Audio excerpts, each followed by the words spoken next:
Okay, Steve Randall again. This time I wanted to talk about how to make a ground plane antenna. This I've seen a number of times. Well, basically I've seen people turn up without making one. So really just going to explain how to make one so you can get everything ready and working before flying your Raspberry Pi. You get a length of cable like this with the Raspberry Pi stuff. It's probably a bit longer, but I've already shortened this one. So I'll just show you with a shorter bit of wire. But in essence, really, you're just bringing the connector from the RF output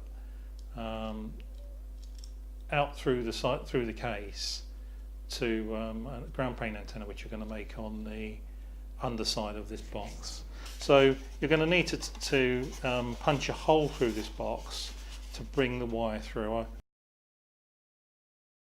It really doesn't matter. It's ideally you would bring it out sort of in the middle of the box, but in the middle of the face, but anywhere will actually do. And now what a ground plane antenna is, it's got a radiating element and it's got a number of ground plane elements which act as they call it a counterpoise to the sort of radiating element. And ideally you would bring those out at perhaps a right angle, and the trouble with that is that they stick out from the side of the box, and that sometimes catches on the lines that we use for tying the boxes together. So my recommendation would be to, instead of bring them straight out the side of the box, is actually wrap them around the sides. It seems to work quite well. If you want the ultimate in sort of radio performance, then you probably stick with them sticking out. But if you're not worried about losing a little bit of performance, and certainly making something that is much more resilient to tangling, stopping tangling happening, then you probably want to bring those elements around the side. Anyway, I'll show you how to do that. So basically, you need a piece of cable which you'll cut to length that would allow you to get the wire out through the bottom of the box, and then give you 16.5 centimeters to make the radiating element. So what you do is you find where that is on the cable. You don't have to be particularly accurate at this stage, and you then trim back the cable very gently. You cut through the outer of the outside, but trying not to cut in to the braiding in the middle.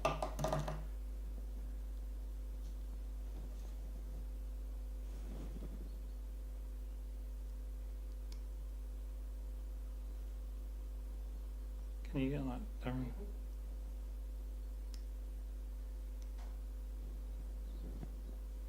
Someone's being a bit.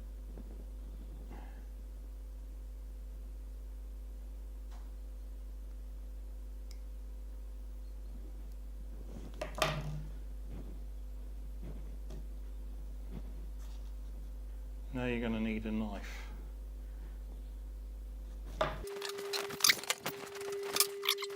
Okay, so I'm going to just gently cut along the length of that, again trying not to go too deep.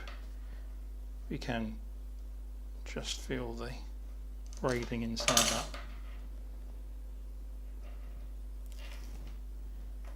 bit you don't want.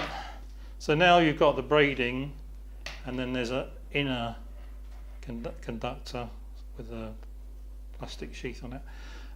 And so we don't need all of this braiding for this particular job, so we're going to chop some of it off without cutting through the inner connector and the inner wire.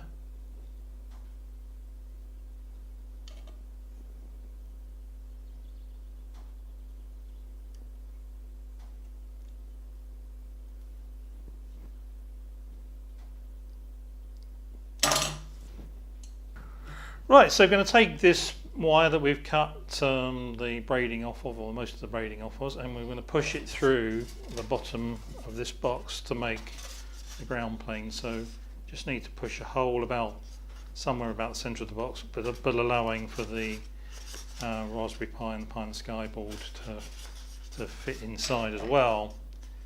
So I think that should just about do it. Let's make a bigger hole.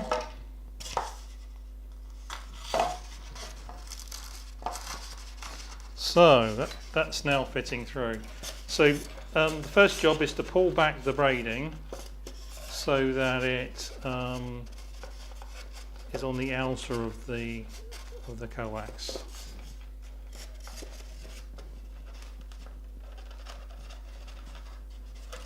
Like that. Just sort of like push it back. Okay, now I've got some tin copper wire here. This is actually old telephone wire, and just going to strip the copper wire out of that by pulling off the insulation. It's pretty easy to do with your fingers, so you don't even need cutters for this. Each of these pieces is around about 40 centimetres long, and the reason for that we clear in a minute. So just pull those off, and then you need to find the middle of each piece, and then we're going to wind those onto this outer braiding, and then just do that nice and tight to ensure that that doesn't come off. The whole lot will be taped in place anyway, so it shouldn't come off during flight. So run that over the top of the cable. So we're going to take this cable and hook over it this tin copper wire in such a way that we can to the braiding, so that there's an electrical connection between the tin copper wire and the braiding. So you can really pull this tight when you do this, because it's really only this that is giving you the electrical connection if you haven't got any soldering. But you can do it reasonably tight, and the plastic underneath gives a bit of spring. So that's the first one. You can probably here just flip up the braid, what's left of the braiding underneath that, and then the next piece of wire you can run over both of them.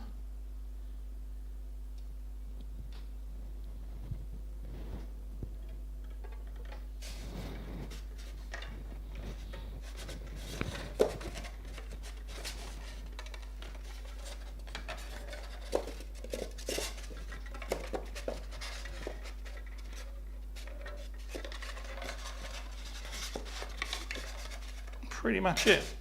So just neaten it up a bit, and to be honest, that although that doesn't look particularly electrically good, it's going to be good enough for the flight, as long as it doesn't get too much stress. So those are your 4 radials, and this is your radiating element. Now that has got to be, well, ideally it should be 16.4 centimetres long, and that's really measuring it from where it exits the copper outer braiding there. So 16.4. Try and measure that reasonably accurately, but end of the day, doesn't seem to make a lot of difference. Clip that off at 16.4. Okay, so that's going to form your radiating element, and these are going to be the ground plane elements, your counterpoise. So each of those again is probably going to need to be, well, they've got to be 16.4 or longer really. So we go for around about 17, say. I'm going to chop each one of these off at 17 centimetres or thereabouts.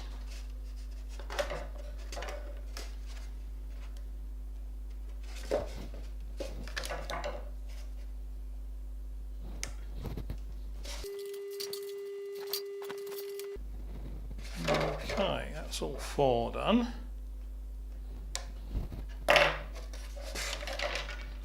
Right, well, now I'm going to, well, there's 2 ways to do this now. You can either put some straws on here to just give them the elements a bit of strengthening, really, and those will be taped onto the case, but then they'll stick out that amount. Or we can wrap the wires around the case itself. So I'm going to opt for the latter. So first thing to do is to push this back in, and really the simplest thing is to just tape those towards the corners of the box. I mean, ideally the box would probably be square, but this is rectangular, doesn't really matter. And we'll just tape those temporarily in place. A bit of duct tape.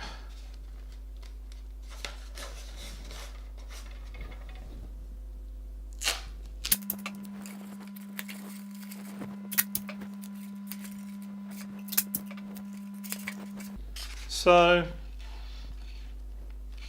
that is more or less completed antenna. As I say, I tend to just bend these up and then tape those to the side of the box as well. And like that, and then we'll just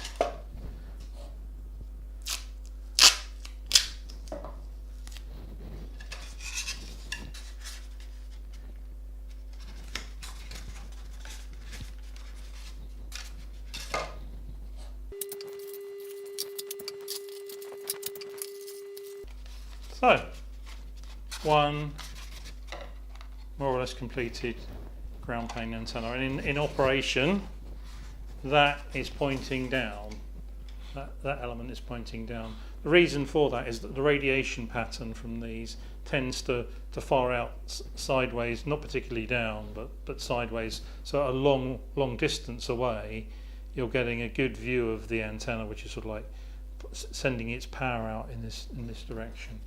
So an upside down ground plane is really what it is. It's an inverted ground plane, and it seems pretty ideal for high altitude ballooning in the UK anyway, and in Europe, where we tend to use 434 megahertz UK HAS system for transmitting. So, I mean, the other thing you can do is just add a bit of tape here to hold that down and make sure that this doesn't move, because the last thing you want is for this to be ripped out in flight. You should be aware that when the balloon bursts, you can get some things tangled up during the descent, and it's quite possible some of this stuff can be physically stressed. So it's probably a good idea to make sure it's well taped down so that it doesn't get tangled up and pulled.